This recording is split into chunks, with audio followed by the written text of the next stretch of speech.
이 고린도 교회의 분열의 기본적인 가장 근본적인 이유는 성도들이 너무 신앙이 어렸다는 것입니다. 그리고 그 신앙이 어린 세속적인 생각을 가진 이들이 교회의 리더가 됐다는 게 이제 문제입니다. 바울이 편지를 써서 훈계를 했지만 잘 전달이 안 됐습니다. 편지가 전달이 안 됐다는 말이 아니라 뭔가 그 훈계를 좀 받아들여야 되는데 완전히 받아들여서 변화되는 그런 모습이 있지 않았습니다. 그래서 고린도전서와 후서를 쓴 기간은 좀 중간에 텀이 있는데 그 중간 기간에 바울이 고린도를 방문을 하죠. 그래서 방문을 했다가 갔다 왔는데 갔다 왔을 때의 그 좀 결과가 어땠는가, 그것을 고린도 후서에 쓴 내용을 좀 참조해서 좀 보겠습니다. 고린도 후서 2장 1절에 보면 내가 다시는 너희에게 근심 중에 나아가지 아니하기로 스스로 결심하였노니, 그러니까 지난번에 근심 중에 나아간 모습들이 이게 별로 좋진 않았구나 라고 생각이 든 거죠. 4절 우리 같이 읽겠습니다. 내가 마음에 큰 눌림과 걱정이 있어 많은 눈물로 너희에게 썼노니 이는 너희로 근심하게 하는 것이 아니요 오직 내가 너희를 향하여 넘치는 사랑이 있음을 너희로 알게 하려 함이라. 그러니까 이제 눈물의 편지를 썼는데 그 결과도 사실 좋지 않았습니다. 그러니까 앞에서 이 근심 중에 나아가는 이게 별로 좋지 않구나, 근심에 이렇게 눈물의 편지 써가지고 하는 게 이게 좋지가 않구나 라고 생각이 들었던 겁니다. 그래서 이제 뭔가 훈계하고 야단치는 것, 그래서 훈계를 받는 게 건강한 신앙이긴 한데 전체적으로 신앙이 이게 좀 다운되는, 전체적으로 침울해지는, 그러니까 하나님의 말씀으로 훈련받는 게 기쁨이 넘치고 날마다 예배가 하나님이 우리에게 허락하신 자유함을 누리는 축제와 같은 분위기여야 되는데 이제 혼나고 근심하게 되고 이 교회 전체 분위기가 그렇게 되는 게 이거는 좀 아닌 것 같다는 생각을 바울이 했던 겁니다.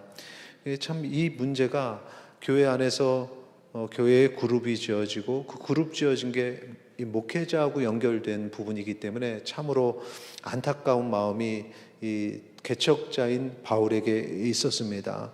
그런데 사실 이 근본적인 문제를 우리가 전체를 붙잡고 잘못된 거야 라고 얘기를 하다 보면 교회의 전체 분위기가 어떤 영적의 자유함을 누리지 못하면 정말 힘들어지는 거죠. 그래서 이런 문제들의 원인을 찾을 때는 사실 전체가 문제가 아니라 그 원인으로 들어가 보면은 몇몇 사람들의 문제가 된다는 사실을 발견합니다. 이 고린도 교회도 그랬습니다. 몇몇 사람들이 가장 문제의 핵심이었기 때문에 그 사람들을 생각을 해야 되는데 전체적으로 침울해서는 안 된다는 겁니다. 특히 이 몇몇 사람들은 바울에게 이제 바울의 사도의 권위도 부정하는 그런, 그러니까 목회자를 얘기하면 목회자의 권위를 부정하는 얘기들을 자꾸 만들고 없는 얘기들을 만들어서 사람들이 목회자를 신뢰하지 못하게 만드는 그런 악한 세력이 있는 것입니다. 그건 뭐 고린도 교회의 상황이나 현재 상황도 마찬가지입니다. 그래서 고린도후서 2장 17절에 보면 바울이 이 사람들을 뭐라고 얘기하냐면 같이 한번 읽겠습니다. 우리는 수많은 사람들처럼 하나님의 말씀을 혼잡하게 하지 아니하고 곧 순전함으로 하나님께 받은 것 같이 하나님 앞에서와 그리스도 안에서 말하노라. 아멘. 지금 바울은 순전함으로 하나님께 받은 그대로 그리스도 안에서 전하는 하나님의 말씀을 전하는데, 그런데 이 거짓 리더들은 이 말씀을 왜곡해서 마치 그게 하나님의 말씀인 것처럼 말하지만 사실은 하나님의 말씀을 혼잡하게 만드는 사람들인데 이 사람들이 참 많다는 게 문제입니다. 우리는 수많은 사람들처럼 하나님의 말씀을 혼잡하게 하지 아니한다. 그러니까 하나님의 말씀을 혼잡하게 하는 사람들이 많다는 겁니다. 이 시대의 문제이기도 하고 이 고린도 교회가 가졌던 그 시대의 문제이기도 한 것입니다. 그래서 이 거짓 리더들이 바울을 비난하고 목회자, 특히 개척자를 비난하면서 교회가 이 흔들리는 이 안타까운 상황에 바울이 가졌을 마음의 무게, 이 참으로 힘들고 어려운 그런 상황이었음을 우리가 충분히 알 수 있는데, 그런데 앞에서 말씀드렸던 것처럼 뭔가 교훈하고 강하게 하다 보니까 전체적으로 침울해지고 의도치 않게 야, 이거는 회복이 안 되겠다. 그래서 그 다음부터 이제 뭘 하냐면은 근심, 너희들 잘못했어 그러면서 좀 근심하게 만드는, 거기에 집중한 게 아니라 내가 너희들을 얼마나 사랑하는지 너희들이 알아야 돼 라고 교인들에게 그렇게 얘기하죠. 고린도후서 2장 4절에 내가 마음에 큰 눌림과 걱정이 있어 많은 눈물로 너에게 썼노니 이는 너희로 근심하게 하려 한 것이 아니다. 본질은 내가 너희를 향하여 넘치는 사랑이 있음을 너희로 알게 하려 하는 것이다 라는 것입니다.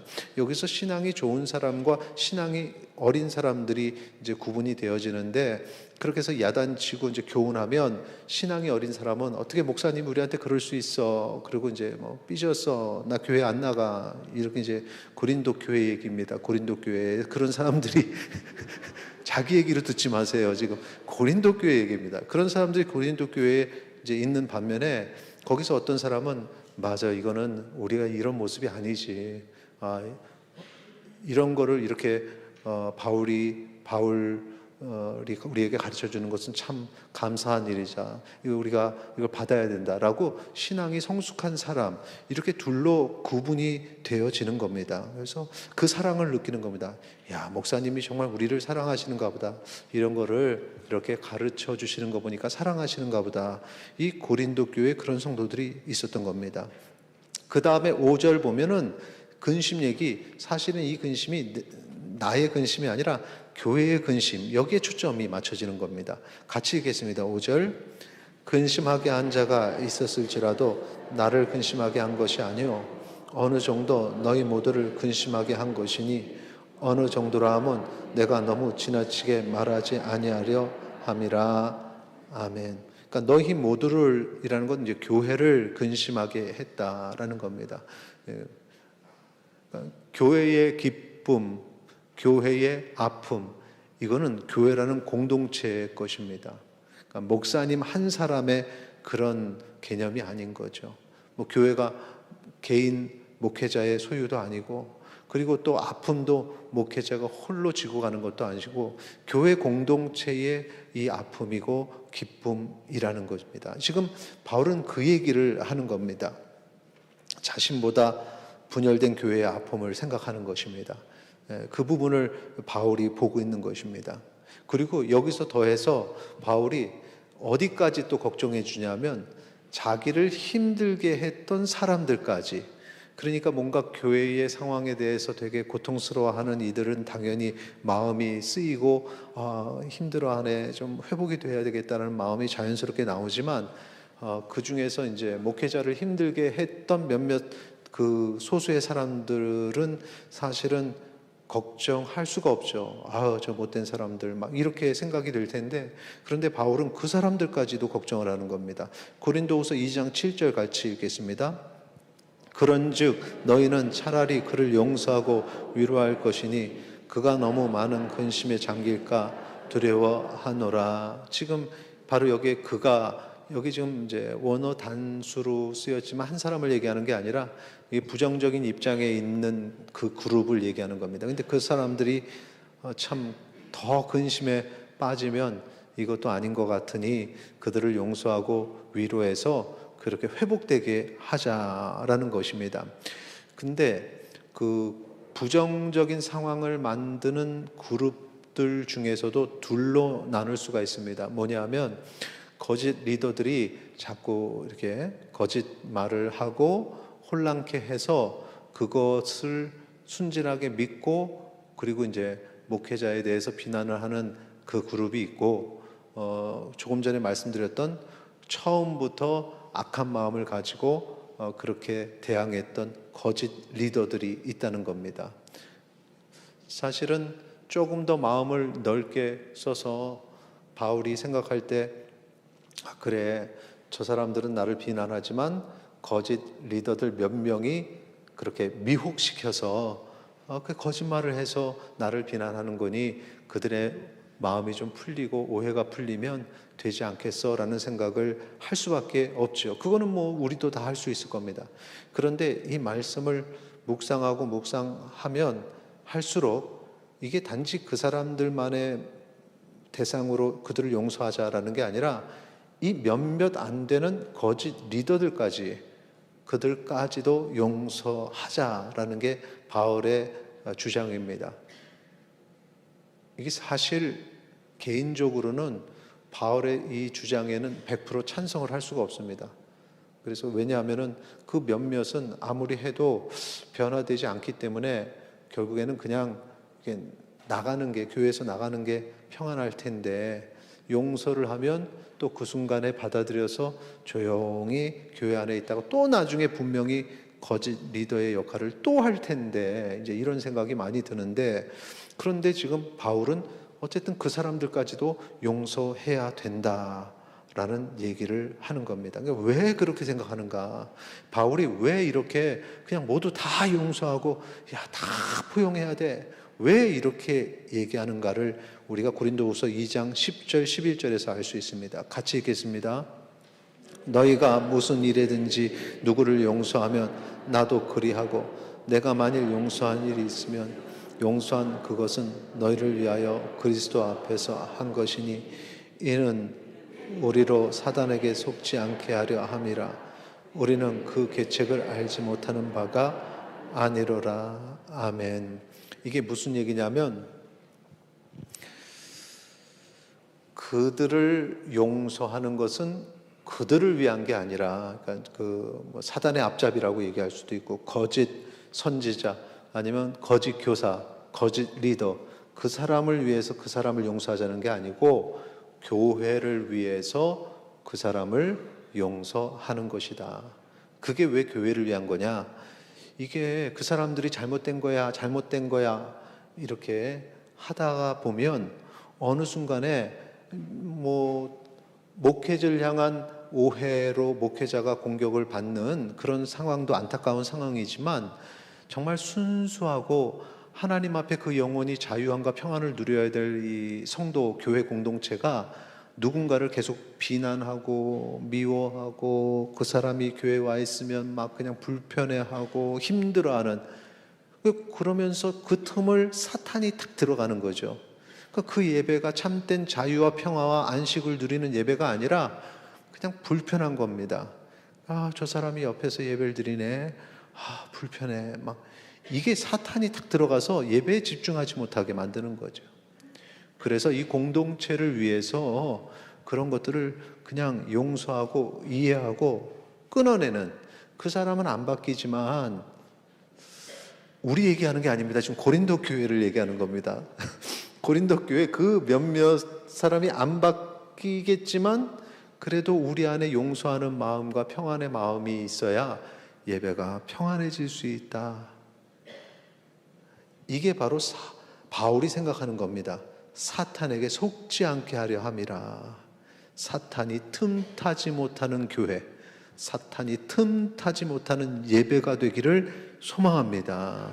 그래서 좀 예배 안에 좀 이렇게 둔해질 필요가 있습니다. 우리는 예배를 드리면서 하나님만 바라보고 다른 데 신경을 써서는 안 된다는 거죠. 그분을 바라보고. 그래서 고린도후서 2장 8절에서 이 이야기라는 거예요. 그러므로 너희를 권하노니 사랑을 그들에게 나타내라. 억지로 아멘 변명하고 마는데 다시 한번, 자, 우리에게 바울이 주는 말씀입니다. 바울이 한마디 우리를 위한 집회 설교입니다. 너희를 권하노니 사랑을 그들에게 나타내라. 네. 복잡하게 생각하지 마세요. 어떻게 사랑해야 되죠? 전 정말 힘들어요, 못해요. 이러고 생각하면 안 됩니다. 이게 벌써 사탄의 꼬임에 넘어가는 겁니다. 그냥 하나님께서 하게 해주시겠지. 그리고 오늘 설교가 그 내용이니까 저 뒷부분에 답이 나오니까, 어떻게 내가 그들을 사랑하게 할 수 있는 비결이 오늘 설교니까 일단은 아멘으로 받으시기 바랍니다. 이것이 가능하다는 거죠. 바울이 어떻게 했는가? 이제 바울이 생각하는 건 이건 개인의 문제가 아니라는 거죠. 그러니까 누군가를 사랑하는 게 인간의 관계의 문제에서 내가 그 사람을 사랑해야 되는 어떤 그 사람이 사랑받을 자격이 있냐 없냐 얘기를 하면은 이건 답이 없습니다. 이건 우리가 그냥 순종해야 될 예수님의 명령이라는 사실을 기억하시기 바랍니다. 마태복음 5장 44절에서 예수님이 이렇게 말씀하십니다. 나는 너희에게 이르노니 너희 원수를 사랑하며 너희를 박해하는 자를 위하여 기도하라. 할렐루야. 이번에 나라와 가정을 위한 기도이지만 특별히 나를 힘들게 하는 사람들이 있어서 지금 고통받고 있으면 나와서 그들을 위해서 기도하는 시간이 되어야 됩니다. 되기를 바랍니다 하면은 아멘 하기도 힘들고 막 그냥 불편할 것 같아서 제가 이렇게 말을 중간에 싹 바꿨습니다. 나와야 됩니다. 나와야 됩니다. 원수를 사랑하고 박해하는 자를 위해 기도하라는 거. 이게 이제 예수님의 가르침인데 이 말씀에 순종을 해야 되는데 바울이 순종을 한 사람이고 우리는 아직까지 완전히 이 말씀에 순종하지 못하고 그냥 애를 쓰긴 하지만 아직도 먼 그런 모습입니다. 그래서 이 신앙의 선배인 바울이 어떻게 자기를 힘들게 했던 사람들을 사랑할 수 있을까? 그 비결 세 가지로 정리하면 자, 낙심하지 않고 사랑을 실천하는 비결 첫째 같이 있습니다. 시작. 예수님의 고난을 알라는 것입니다. 예수님의 고난을 아는 것. 그 순간에 저 사람이 어떤 사람이라는 걸 생각하는 게 아니라 예수님이 당하신 고난. 고린도후서 4장 8절 이하에 보면 바울이 당하는 고난이 기록이 되어 있습니다. 우리 같이 읽겠습니다. 8절 9절 시작. 우리가 사방으로 우겨쌈을 당하여도 쌓이지 아니하며 답답한 일을 당하여도 낙심하지 아니하며 박해를 받아도 버림바 되지 아니하며 거꾸러뜨림을 당하여도 망하지 아니하고 그 다음 10절 11절 우리가 항상 예수의 죽음을 몸에 짊어지고 예수의 생명이 또한 우리 몸에 나타나게 하려 함이라. 우리 살아있는 자가 항상 예수를 위하여 죽음에 넘겨짐은 예수의 생명이 또한 우리 죽을 육체에 나타나게 하려 함이라. 아멘.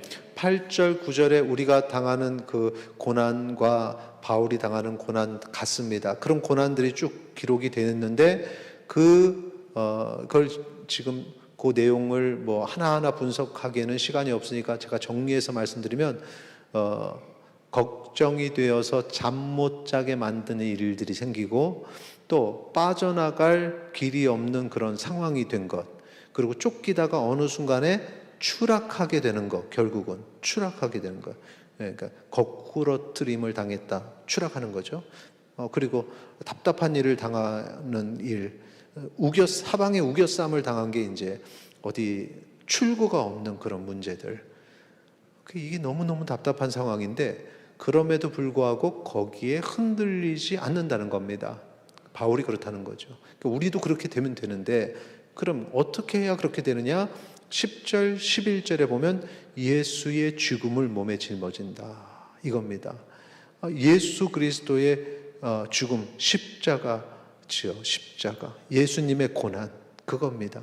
그래서 내가 일상생활 속에서 어떤 문제로 우겨쌈을 당하고 막 뭐 해결책이 없고 갑갑하고 밤에 잠이 안 오고 그래서 뭐 벌떡벌떡 깨야 되고 가슴을 쳐야 되고 하는 상황 속에서 그걸 생각하지 말고 그리스도의 십자가를 바라보라 라는 것입니다. 예수님이 날 사랑하셔서 그 고난을 당하셨는데 그 십자가의 고난을 좀 더 생각하면 우리가 받은 고난하고 일치합니다. 압박당하시고 쫓기셨고 어떻게 뭘 해도 안 되는 상황 속에 결국에는 흑암 깊은 곳으로 추락하신 예수님의 고난. 그런데 그 고난으로 끝나느냐? 그게 아니라는 겁니다. 예수님은 십자가 고난을 당하신 이후에 3일이란 시간에 침묵의 시간 가지시고 그 다음에 그 모든 고난이 언제 일어나냐는 듯이 부활하셨다는 사실입니다. 그리고 부활하신 후에 그 다음에 온 인류에게 영생의 영광의 빛으로 나타나신 거죠. 그러니까 앞에 고난의 과정은 이 뒤에 이 온 인류에게 영생의 영광의 빛을 발하기 위한 과정일 뿐인 겁니다. 이 과정 뒤에 놀라운 승리의 노래를 부른 것처럼 이 예수님의 십자가 고난처럼 우리도 이 고난을 고난에 의해서 힘들어하고 하는 과정이 그 과정으로 끝나버리지 않는다는 사실을 믿으시기 바랍니다. 이 고난 뒤에 하나님께서 나를 들어서 놀라운 영광의 빛으로 인도하시리라는 믿음이 우리 가운데 있기를 소망합니다. 위대한 일이 이루어지는 거예요. 이게 작게도 그 패턴이 진행이 되고 인생에 크게도 진행이 되는데, 그 고난의 길 속에서도 믿음을 지킨 자 하나님 영광의 나라에 들어가고 면류관을 쓰는 것처럼 우리의 이 고난의 과정의 작은 부분에 있어서도 그냥 이렇게 믿음과 신앙으로 그 고난을 이겨내면 또 기쁨을 주시는, 요거 몇 번만 반복하면은 그 고난의 과정 속에 우리가 그냥 툭 던지는 말이 뭐냐면, 하나님 또 어떤 은혜를 주시려고 내게 이런 고난을 주십니까? 이런 시험을 주십니까? 기대해도 되겠죠? 이렇게 기도하게 되는 겁니다. 그래서 힘들 때 낙심하지 않고 사랑을 실천하는 예수님의 고난을 생각하시기 바랍니다. 두 번째, 낙심하지 않고 사랑을 실천하는 비결 같이 읽겠습니다. 둘째, 하나님이 주신 직분의 의미를 알라는 것입니다. 고린도후서 4장 1절에서 3절 보겠습니다. 제가 읽으면, 그러므로 우리가 이 직분을 받아 긍휼하심을 입은 대로 낙심하지 아니하고, 그러니까 직분을 받았기에 낙심하지 않게 된다는 거죠. 그러니까 낙심하지 않는 게 직분과 관련되어 있다는 것입니다. 이 직분이 뭡니까? 그 뒤에 6절 새 언약의 일꾼, 8절 영의 직분, 9절 의의 직분, 11절 없어질 직분이 아니라 길게 있을 직분. 그러니까 우리가 살아가면서 여러분이 세상에 갖는 직업이 여러분을 평가하는 기준이 아니라 하나님께서 여러분 각자에게 주신 사명이 있다는 겁니다. 그래서 우리는 사명자임을 깨달아야 됩니다.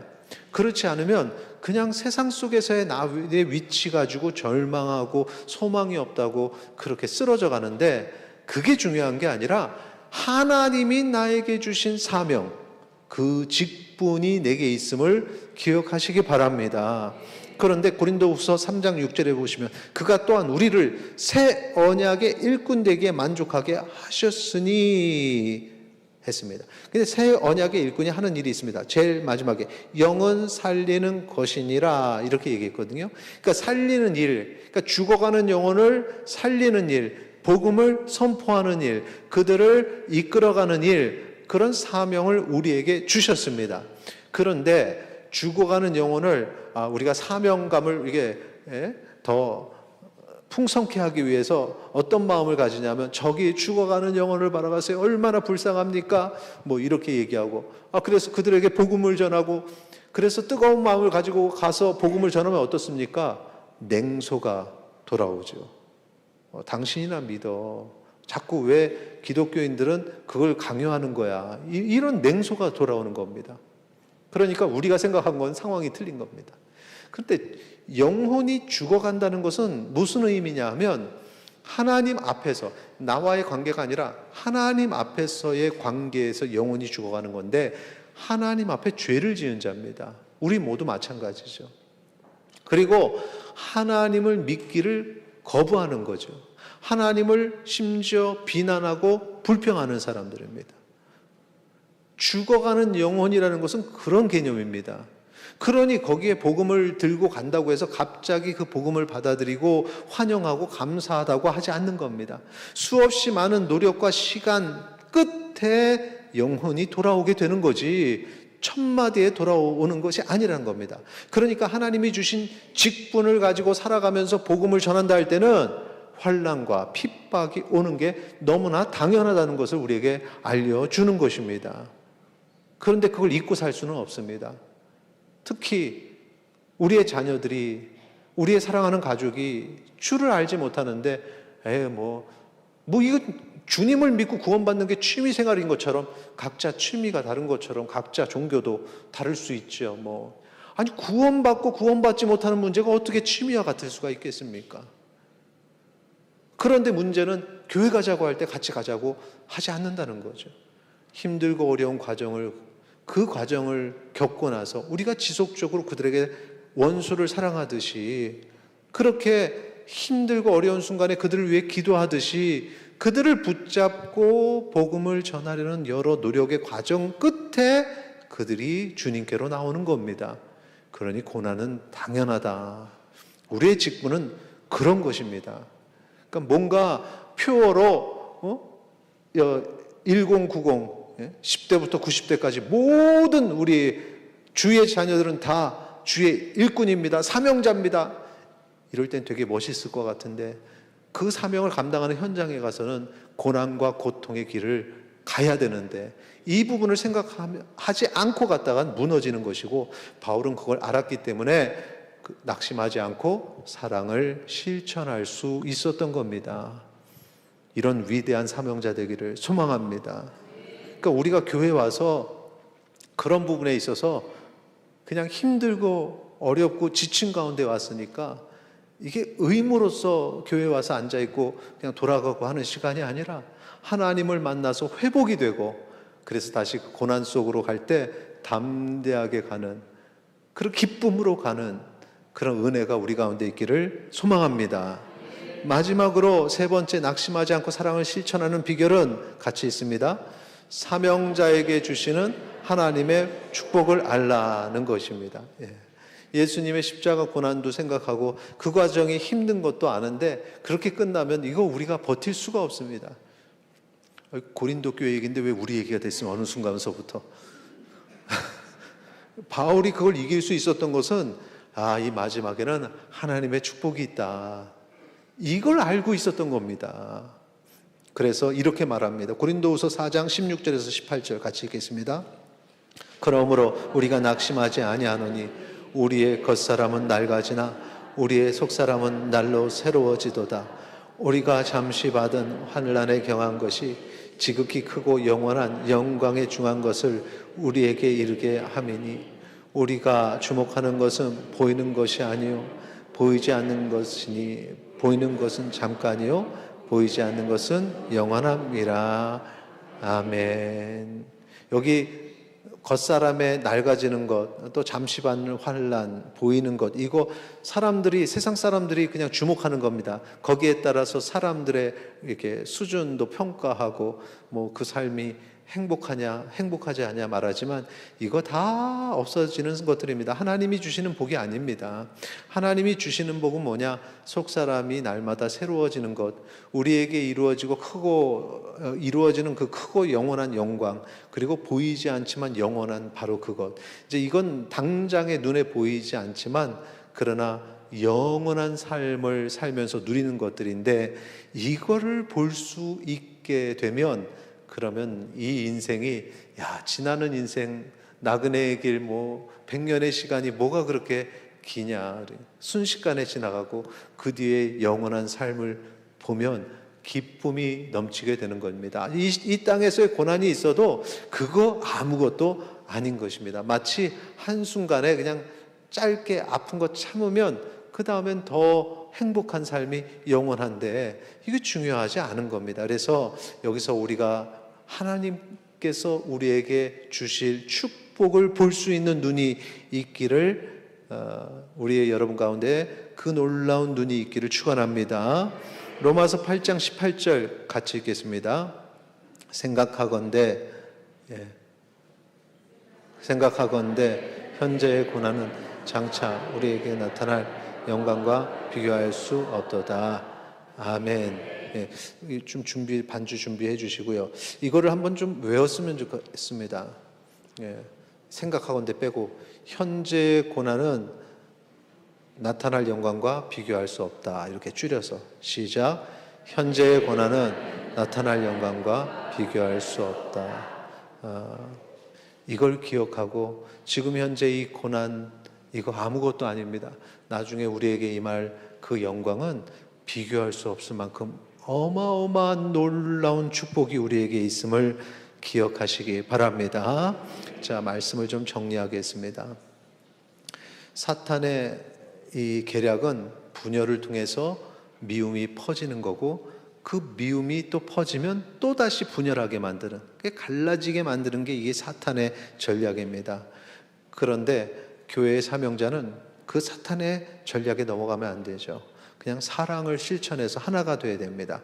낙심하지 말고 사랑을 실천하라. 어떻게? 첫째, 예수님의 고난을 알라. 예수님의 고난, 그걸 기억하십시오. 예수님은 고난의 길 이후에 놀라운 일을 행하셨다. 두 번째, 하나님이 주신 직분의 의미를 알라. 자, 영혼을 살리는 직분인데 죽어가는 영혼과의 만남은 쉬운 일이 아니다. 세 번째, 사명자에게 주신 하나님의 축복을 알라.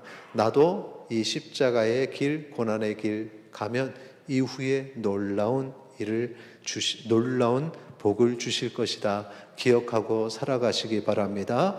그래서 지금 생각할 때 간단하게 얘기하면 예수를 바라보라 이겁니다. 고난 중에 예수님을 바라보세요. 주의 사랑을, 주의 선하심을 생각하세요.